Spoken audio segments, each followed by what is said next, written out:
Good day, sir.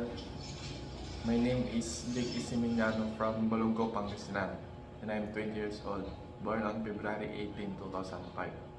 And this is our vision and mission.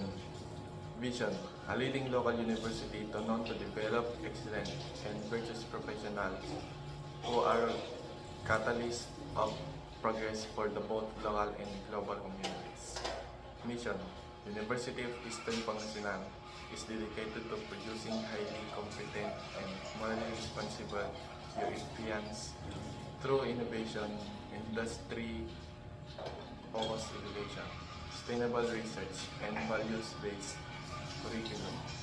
We commit to shaping ethical trailblazers, bringing our principle-centered culture, defining our values of makayos, marunong, and malinis. And core values, uprightness, excellence, passion. In my last instructor last sem in Networking 101 is Sir Jeric Bautista Vicedo. And ang natutunan ko, sir, sa Networking 101, sir, is yung gumawa po ng sir, Ethernet po. Yung pagko-connectin po yung RJ45 sa cable para po gumana po yung Ethernet tester po.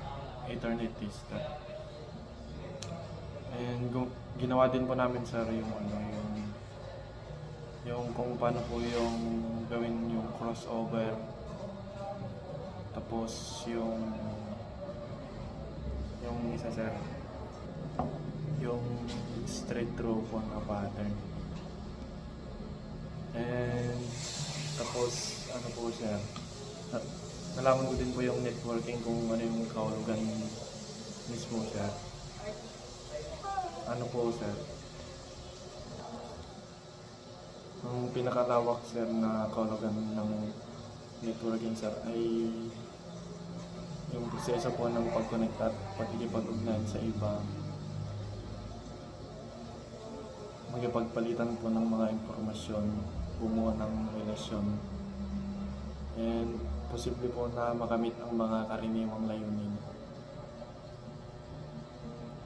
Maaari din po itong kabilang dito po sa pagbuo ng professional na contact, sir, and pagbahagi ng mga kaalaman, pagtuklas ng mga pagkakataon sa career. And sa konsepto din ng teknolohiya, sir, ang networking po ay tumutukoy sa mga